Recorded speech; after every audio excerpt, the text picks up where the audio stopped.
Selamat pagi anak-anakku semuanya, salam jumpa lagi bersama Bapak. Hari ini Bapak akan memberikan pembelajaran dengan muatan pembelajaran IPS. Tentunya pada tema 4. Ya.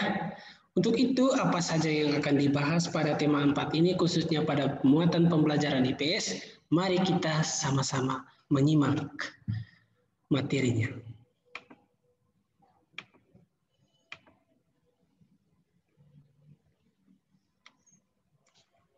Nah, ini anak-anak. Pembelajaran IPS tema 4 dengan kompetensi atau tujuan yang harus kita capai, yaitu kita harus mampu mengidentifikasi kegiatan ekonomi dan hubungannya dengan berbagai bidang pekerjaan, serta kehidupan sosial dan budaya di lingkungan sekitar sampai ke tingkat provinsi. Ini kompetensi dasar, ya. Nah, apa saja yang ada dalam pembelajaran IPS ini? Mari kita ikuti bersama. Pada subtema 1 ada berbicara tentang kaitan jenis pekerjaan penduduk dengan kondisi alam. Jadi pekerjaan mata pencaharian, khususnya mata pencaharian penduduk itu ternyata tergantung pada kondisi alam, topografi alam, ya, letak suatu daratan itu akan menentukan jenis pekerjaan penduduk. Nah, untuk memenuhi kebutuhan hidup manusia, manusia selalu memanfaatkan sumber daya alam. Ya, kemarin sudah dijelaskan berbagai macam sumber daya alam yang kita gunakan dan kita manfaatkan. Kegiatan pemanfaatan sumber daya alam tentu bergantung pada sumber daya alam yang tersedia di lingkungan. Ya, jika hanya tersedia satu jenis saja, pasti kita hanya bisa memanfaatkan satu jenis sumber daya alam tersebut. Nah, hal tersebut mengakibatkan adanya perbedaan jenis pekerjaan berdasarkan topografi atau jenis atau kondisi alam, letak daerahnya. Berikut beberapa jenis pekerjaan berdasarkan kondisi alam. Nah, pekerjaan di dataran tinggi dan pegunungan. Dataran tinggi adalah daratan yang berada di ketinggian 500 meter di atas permukaan laut atau disingkat MDPL. Sedangkan pegunungan berada di ketinggian lebih dari 600 meter di atas permukaan laut. Daerah ini memiliki hawa yang dingin dengan curah hujan yang tinggi. Berikut beberapa contoh pekerjaan yang ditemukan di daerah dataran tinggi. Contohnya petani kopi, petani perkebunan teh, dan penambang. Nah, pekerjaan petani kopi ini tergantung dengan kondisi alam tadi ya. Kemarin sudah dijelaskan kondisi alam di pegunungan tinggi yang cocok dengan kegiatan pertanian. Ya, perkebunan teh dan petani kopi kenapa cocok di sana? Karena suhunya tidak terlalu panas ya, dingin. Nah, yang berikut jenis pekerjaan di dataran rendah. Dataran rendah adalah dataran yang berada ketinggian 200 mdpl atau 200 meter di atas permukaan laut. Daerah ini relatif datar dengan suhu udara stabil, serta daerah ini memiliki sumber daya alam yang beragam. Jenis pekerjaan yang ditemukan di daerah dataran rendah juga sangat beragam. Berikut jenisnya, ya, jenis pekerjaan yang digeluti oleh penduduk di daerah dataran rendah. Yang pertama petani padi, kemudian peternak, kemudian yang lebih banyak lagi pejabat pemerintahan. Karena apa? Di daerah dataran rendah itu pusat perkembangan, ya, daerah perkotaan. Otomatis jenis pekerjaannya juga banyak. Nah, bagaimana dengan jenis pekerjaan yang berada di daerah pantai?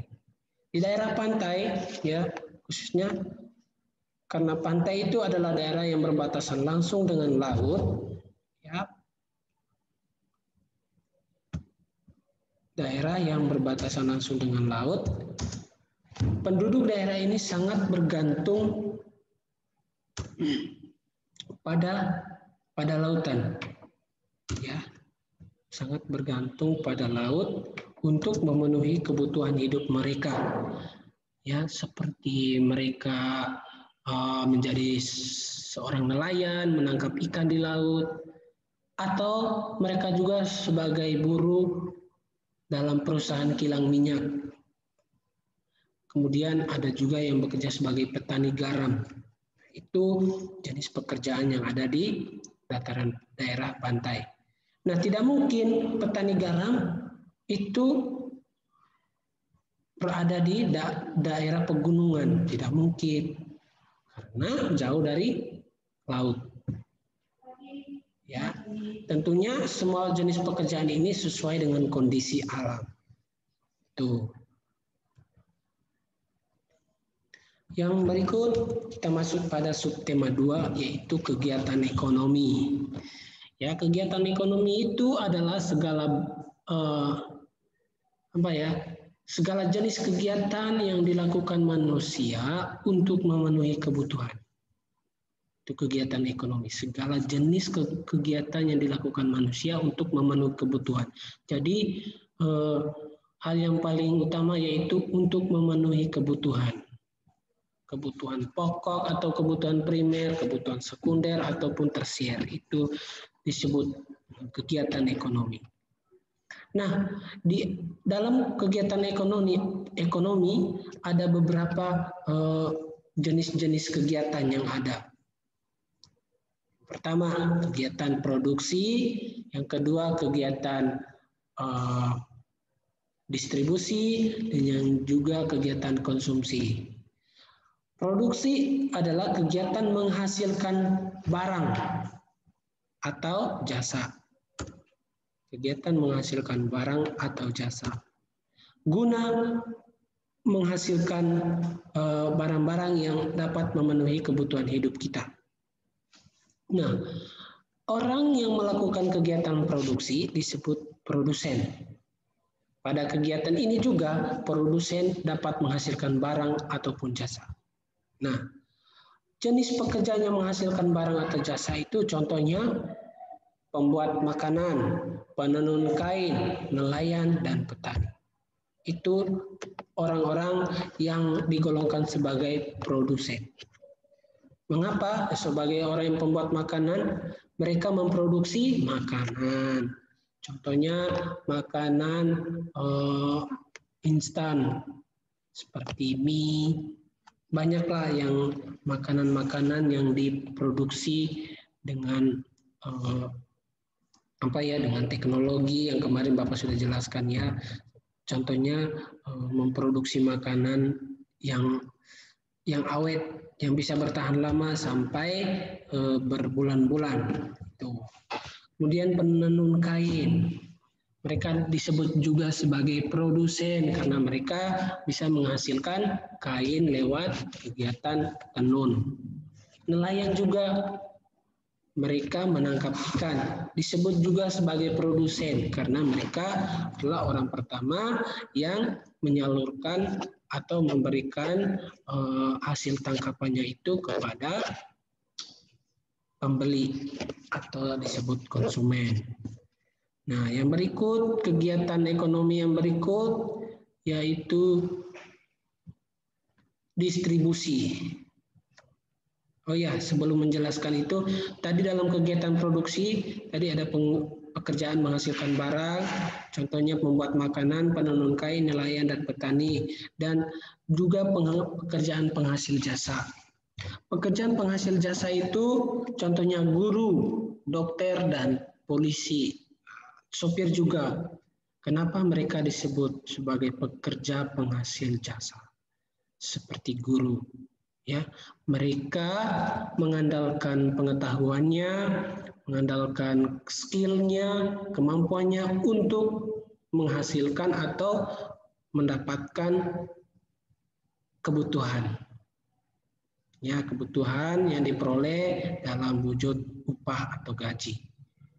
Itu penghasil jasa. Mereka mengandalkan menjual hak kemampuannya atau skillnya untuk memperoleh kebutuhan. Begitu juga dengan dokter. Mereka mengandalkan kemampuan pengetahuannya sebagai dokter untuk menghasilkan atau memenuhi kebutuhan hidupnya. Polisi juga seperti itu, sopir juga. karena dia memiliki seperti sopir, karena dia memiliki kemampuan mengendarai mobil, dia pun bekerja sebagai sopir yang mengantarkan penumpang ke tempat tujuan mereka masing-masing. Ya. Yang berikut distribusi.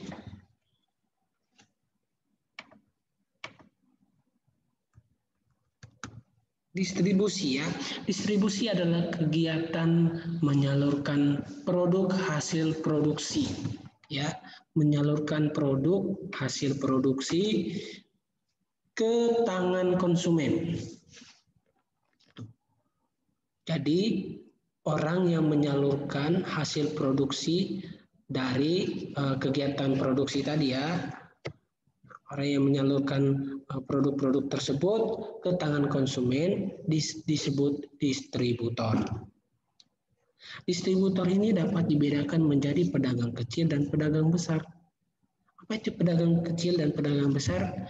Pedagang besar adalah distributor yang membeli barang langsung dari produsen dalam jumlah besar untuk kemudian disalurkan ke pedagang kecil. Contoh pedagang besar antara lain eksportir dan importir. Apa itu eksportir? Kegiatan menyalurkan barang dari dalam negeri ke luar negeri. Begitu juga sebaliknya, importir ya, menerima barang dari luar negeri yang masuk ke dalam negeri. Tentunya lewat tangan-tangan distributor tadi seperti pedagang besar. Ya, kemudian pedagang kecil. Pedagang kecil adalah distributor tangan kedua yang membeli barang dari pedagang besar dalam jumlah tertentu. Kemudian menjualnya langsung kepada konsumen. Contohnya yaitu contoh distributor atau pedagang kecil yaitu orang yang memiliki warung atau warteg itu. Kemudian pedagang kaki lima, minimarket dan lain-lain. Dari jenis pekerjaan yang ada pada kegiatan distribusi, ternyata ada juga, yaitu selain pedagang besar dan kecil terdapat perantara atau distributor yang mempertemukan penjual dengan pembeli dan tidak bertanggung jawab atas kondisi barang yang diperjualbelikan. Itu contohnya agen, komisioner, dan makelar. Itu adalah orang-orang yang menjadi perantara antara distributor dan konsumen. Yang berikut anak-anak kegiatan konsumsi. Ya, yang ketiga ini sebenarnya konsumsi. Konsumsi adalah kegiatan menggunakan atau memanfaatkan barang, ya, untuk kebutuhan hidup. Nah, orang yang melakukan kegiatan pemanfaatan atau menggunakan barang itu disebut konsumen. Kita sebagai pembeli yang membeli sayur di pasar itu disebut konsumen. Ya, mengkonsumsi barang, menggunakan barang seperti kendaraan itu juga disebut konsumen. Kita menggunakan barang. Artinya di sini kita tidak memproduksi barang, kita tidak menjual barang, tetapi kita hanya menggunakan barang tersebut demi kebutuhan kita. Sudah. Ya, oke. Sampai di sini saja perjumpaan kita. Nanti untuk materi konsumsi Bapak akan kirimkan dalam bentuk PDF dan PowerPoint ya. Materi yang sudah saya sampaikan ini lengkap dengan materi tentang konsumsi ya. Nah, untuk tugasnya nanti Bapak akan sharekan di WA group dan juga di Edmodo.